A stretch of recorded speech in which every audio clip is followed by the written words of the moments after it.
Okay, thank you all very much for the public hearing.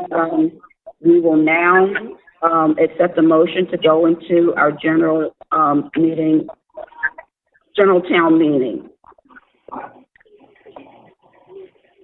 I'll make a motion, Councilmember Blue, to go in on regular meeting. This is Councilmember Jackson. I will second that a motion is stated. Okay, and properly motioned and second. All in favor say aye. Aye. Aye. Any opposed? Okay, let the record reflect it's currently 8:25, and we are going into our general work session. And I'm sorry, our general town meeting. Thank everybody for coming in. We will start this meeting with a pledge of allegiance.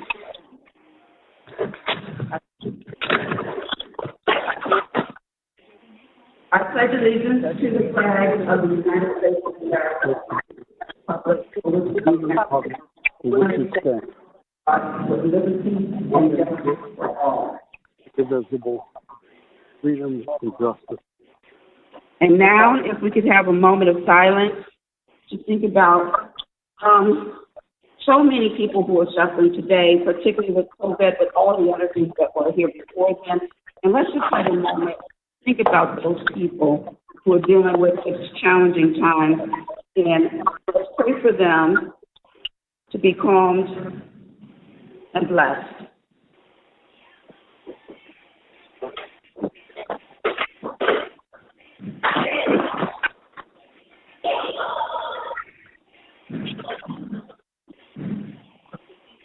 Okay, so now if we can take a moment and think about all the wonderful things that we have in our lives, our loved ones that we still have amongst us, those of us who are breathing, which is in my new statement, I'm still breathing, which is a critical thing for us to consider in these days and times. And let's just appreciate all of that for a moment.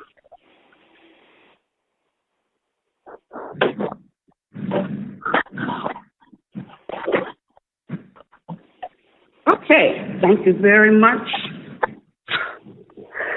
We're now on the agenda. Is there any questions on the agenda? Any additions need to be made to the agenda? Okay, hearing none, I'll move forward. So Compare Foods will not be able to join us today. They do have an opening about to happen in Baltimore, but they very much want to come back. They are ready for feedback. They've been here for about 3 or 4 months now, so it's a good time to start to hear what people think, and we are definitely interested. So we will bring them back in September. We will not have a general meeting in August. We will only have a work session in August, which will be August 11th, although it's still open to the public on August 11th. And then we'll have Compare come in September, and hopefully that'll be a better time for them. But I was able to share some of the concerns that I had with some people. So feel free to call me or your council members if there's some things that you have concerns with. We do have a really good relationship with them as well as the property owner. And so don't hold back. If you need to, if you have some concerns, we don't want you to leave the store, stop using the store. We want you to share the concerns and see how we can resolve it. So please feel free to be opened up. I will do a report. Oh my God, I don't have my worksheet. I don't have my work session paper with me. Mr. Payton, do you have a work session on it that you can on your computer? If I see the agenda, I'll be able to remember what we're talking about.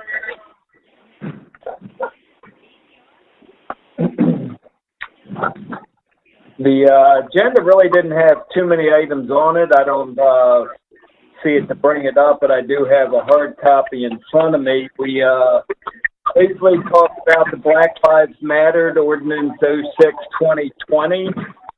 We talked about COVID protocols and, how the town will be opening up and what provisions we are taking.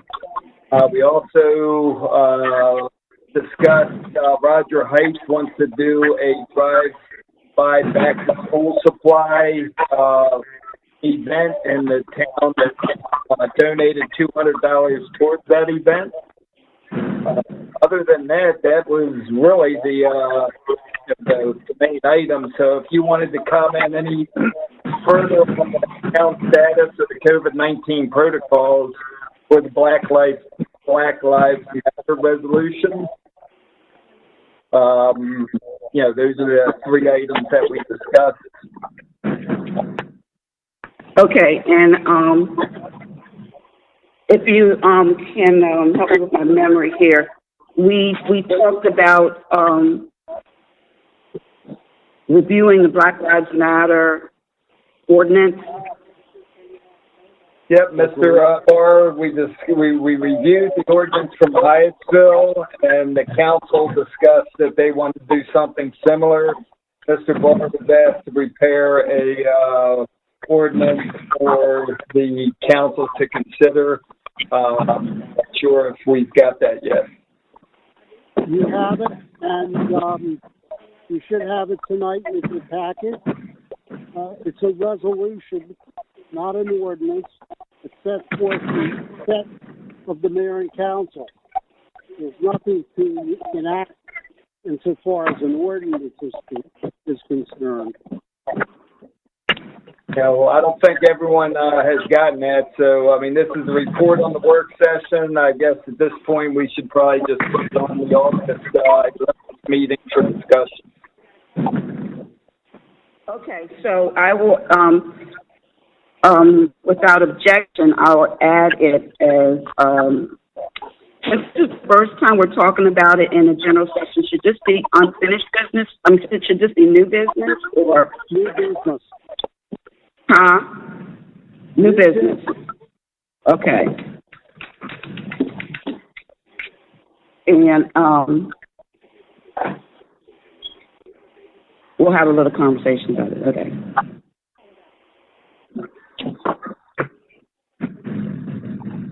Okay, council members, are there any parts of the discussion that you recall from the work session? Yes, Mayor, Councilmember Blue. We talked about the 2020 graduates also, and I think that's pretty much it I can remember. Thank you. Okay. Okay, so as far as the protocols, we had actually, or I, as executive, actually established some protocols for this facility prior to, and this is just for the record for residents to know what's going on. And I will make this a part of my mayor's report as the next line item on the agenda. Protocols prior to the shutdown by the governor after the virus had actually surfaced. And so those protocols primarily required that before someone came into the facility, they would have to have some form of screening. One being having their temperature taken, and also being asked about their whether or not they had been to any areas where there was a breakout of COVID-19 prior to coming in the building. Since the shutdown and the things opening the county executive and the governor is doing, we have to again start to consider what do we need to do in order to let the people in the building, at what capacity, how many are we doing, 20%, 30%, 40%, 50% capacity. What are all the things that we need to put in place for that? So that's going to be revisited over the next month. We'll be working on putting those things in place. So in addition, if you're not aware, through the care package, the county, which has over 500,000 residents, was able to get a significant amount of money from that package for COVID-19 related things. So from that package, she then offered $15 million of that package to the municipalities in East Georges County, 27 municipalities. So the town was to receive $89,000 out of it, and that's for PPEs. I'm sure you guys know what it is by now because we're hearing it all the time. Personal protective equipment and other things related. Hazard pay.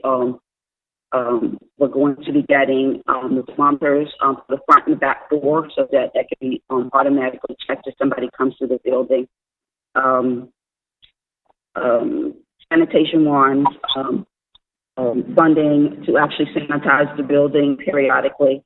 And so as we gather more of the tools that we need, we'll have an opportunity to share the building at some level again.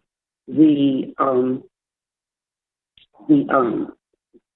gyms are not open as of yet, so there may be a minute before that happens. But we're following what's happening with the county executive rules as well as the governor's rules. And I will say that in that respect, for my mayor's report also, I spent a lot of time on conference calls, and I'm very happy that our county executive, our health department from the county as well as from the state. The state usually has a call weekly where we're hearing from multiple departments, including the Labor Department, Health Department, Commerce, all one in order to specifically talk to municipalities and keep us informed as to what's going on. We also, the county executive has meetings as well. And then sometimes there's other meetings, even our U.S. Senator has had meetings, as well as our congressman with us to let us know what they're trying to do.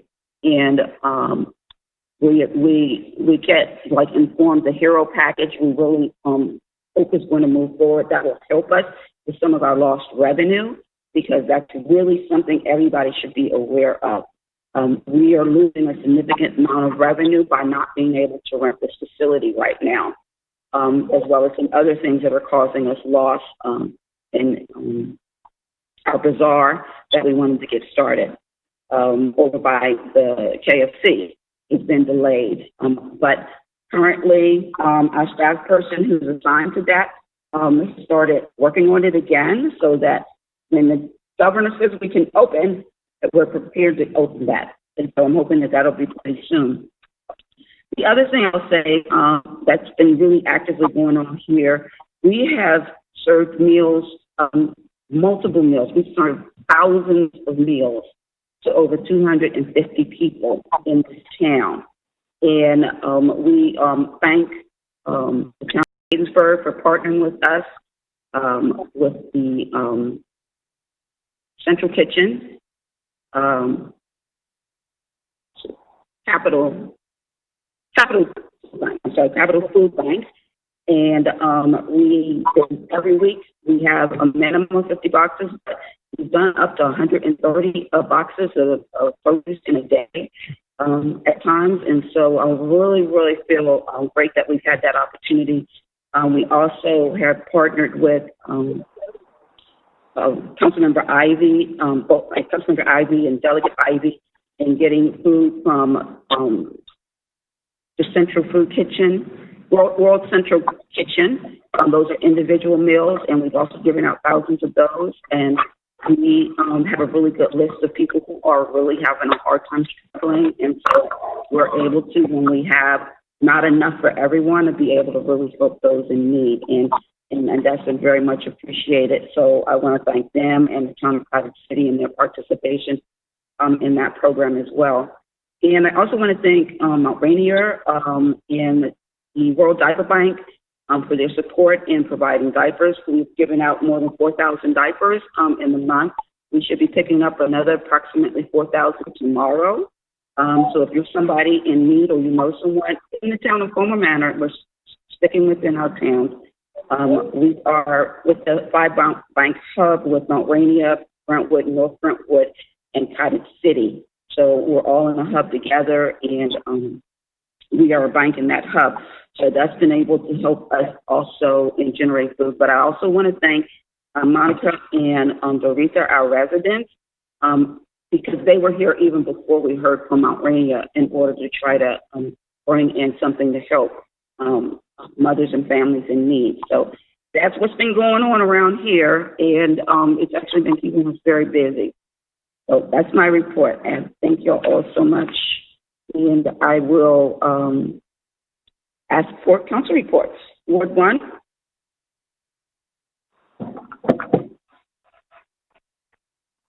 Yes, I noticed there's children outside playing, and watch out for the children riding bikes and out playing.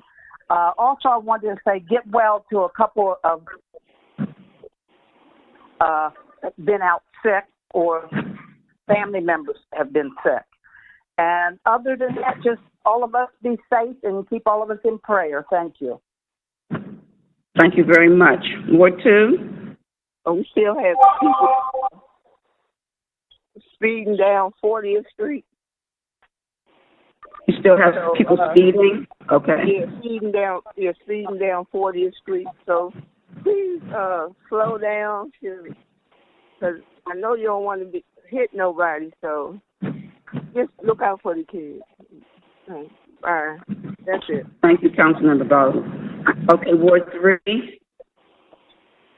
Yes, good evening. This is Councilmember Jackson from Ward 3. Just want to say, everybody, please be safe. I had a resident had a concern about the media that's right in front of the Bladesburg Road. They know in the past that we were able to have that grass cut and beautified. And I did state to that resident that things are a little slow because of the COVID-19, but we will have, I stated to them that we will have our public work contact Maryland Parking Planning to make sure that area is taken care of. Also, going up the hill towards where our signs are, that area also in front of the new church, which is in Ward 4, that area also needs to be cut and taken care of. Just want to say thanks to the residents for, one, letting me know or seeing things that the ways that we can beautify our town. The county exec is having a survey, and I think you can go on 301, and she's looking for ideas how to beautify Prince George's County. And there is a $50 gift card or something to the best ideas. I think there'll be more than one. So if someone's interested in that, just be safe and wear your mask and be safe. That's it. Thank you. Thank you. Okay, Ward 4. Good evening, everyone. This is Melinda Mendoza, from Councilmember for Ward 4. I hope everyone is doing well. The only thing that I wanted to bring up was it's just a public service announcement to just to everyone. You know, there's still COVID, and COVID is still very rampant. Just for everyone's safety, for yourself, for your family, your neighbors, and especially for the people in our community that they can't stay home.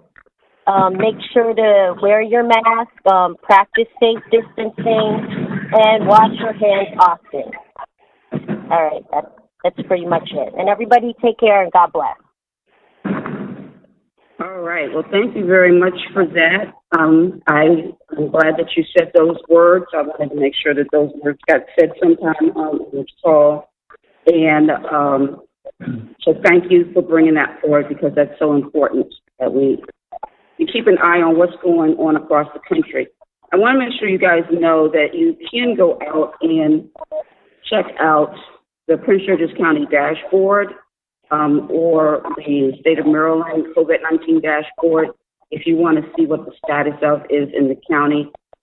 Currently, our tracking rate is at about 4% for the county and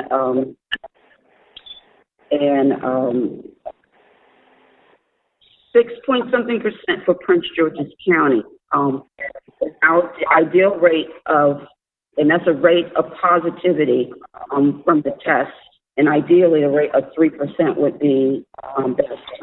So please still be careful as you're out there. Just because certain things have opened up doesn't mean that this will go away. It can spike just like it is in some of the other states that we're hearing about. it's as easy as it is with them if we don't behave. I also want to thank those of you who have participated in the census. We have had in Colmar Manor, drum roll please, a 73% response rate. And we are fifth in Prince George's County, only behind University Park, Cheverly, Irwin Heights, and Bowie.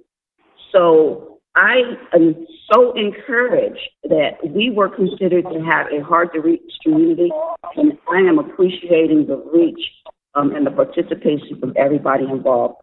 I know I said last month that I was going to have another raffle. We will have another raffle. I'm waiting to try to get contact with the 15 to 16% of the households that we have no contact with at all, because that's challenging when we don't really have that contact with them. We need to do mailing in order to reach them, because the other contact is email and text message, and which is a preferred way to communicate, because mail tends to just sit around and not get read if it's not something that is a bill to pay or something. So we're waiting to try to get some more information, and we are going to do another raffle, and it will be a whole lot more. So if you encourage your neighbors to do it who haven't done theirs yet, you can also get a prize. So thank Colmar Manor, please. Councilman Disrupt, give them a hand. Right, give them a hand. Good going. Yes, nice going. Okay, so the next item on the agenda is the treasurer's report. Mr. Baden? Yep, everyone should have received a copy of the June Treasurer's Report, which is for the last month of the fiscal year 20. Seeing we've almost gone 2 hours this evening, I don't really want to go through that report in much detail. Would ask you to accept the report as written, and the beginning of the fiscal year for the new year started July 1st. We'll be having the auditors come in the first week of September for the fiscal year 20 audit, and we'll be submitting a report to the state by the November 1st deadline. So that's really all I wanted to report on at this time.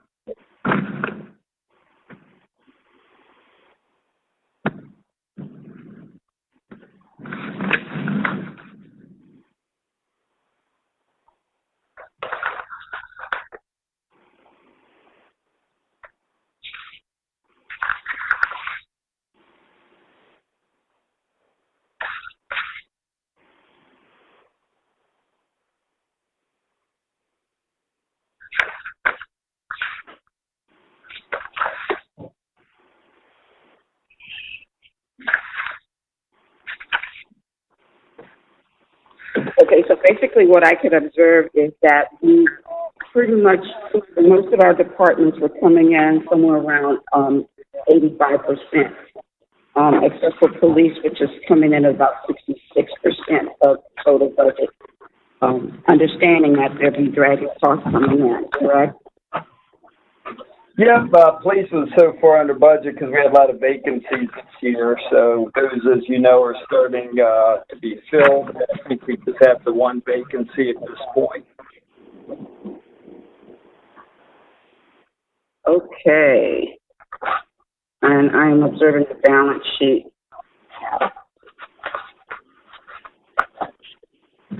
All right. So there's still this weird negative in accounts payable and assets. You can check to see what that weird negative is. Appreciate it. Is there a motion to accept the treasurer's report as stated, with the exception of the balance sheet review?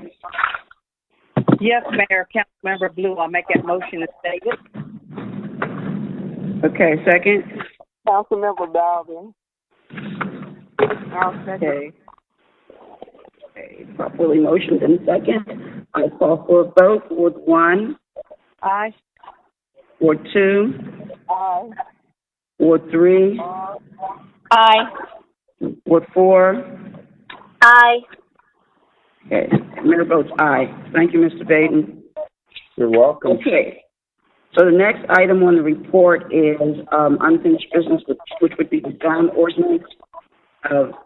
I would personally say I'm with consensus, so I would like to go back, as I mentioned during the hearing, for us to have further conversation about this in our work session in August, to consider public comments. Is anybody object to that? Nope, Mayor, this is Councilmember Jackson. I agree with you. Okay, thank you. I'm hearing no objections. That's what we will do. So, read over it, recall, try to remember what you heard from the public comments so that we can try to help everybody. Okay, so new business. We talked about putting the Black Lives Matter item on for a little bit of discussion. Of course, Mr. Barr, I do not see a resolution in our package. Did I miss it? Did somebody else see it? I just put it up on the screen. Okay. So I think what we'll do is we'll take time to review it and discuss it in August to bring back later. How many pages is it, Mr. Baton? I just put it up on the screen if anyone can see the screen.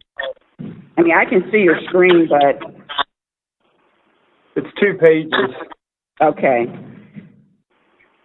So the one thing that I will say, and this is something that we've discussed in the Maryland Black Mayors, is that the preference is that we do an ordinance and not a resolution. And the reason for that is the more permanency of an ordinance, to bring the public in for discussion and to actually make it a more public event so that it speaks volumes. And I agree with that direction, which has been sort of the consensus. Well, not sort of, it has been the consensus among the mayors of the Maryland Black Mayors. And so I will ask at this time any thoughts from the council members, because Mr. Barr has to go back and do something. And so what are your thoughts on that?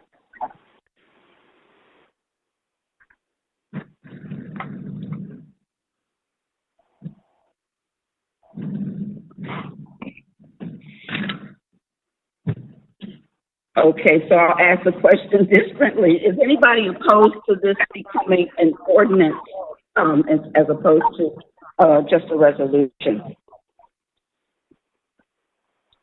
Councilmember Jackson, no, I'm not opposed to it. Okay, hearing no opposition, Mr. Barr, when you do that, can you get us more into a ordinance? I will recast the resolution as an ordinance. I don't think that's a problem at all. Hyattsville did enact a resolution, and that's why you have this in the form of a resolution. Okay. But I don't have any problem with it, no. Okay. So if we can get it sometime before our August meeting, we will have our August meeting on August 11th. I will have it ready for your August meeting. But you want to introduce it at the August We're not going to have a general meeting in August. We're only going to have a work session in August. I'm sorry? I was going to say that. Right. So we want to be able to talk about it and look at if there's any additions that we want to make before Not a problem introducing whatsoever. it. Okay. Awesome. Thank you so much. Mayor, this is Councilmember Jackson. So we're going to have our work session on the 11th and not the 4th of August? Right. So the chief will talk a little bit more, but, the first Tuesday in August is normally Night out. National Night Out. Okay. Okay. So he has some plans to do on that date. Okay. Thank you. Yeah. You're welcome. Mayor Barrow, also wanted to mention that you did skip over the police report. Yes, I see now, just as I said something. Okay, so then, Chief, are you on to give us your report? I am on, and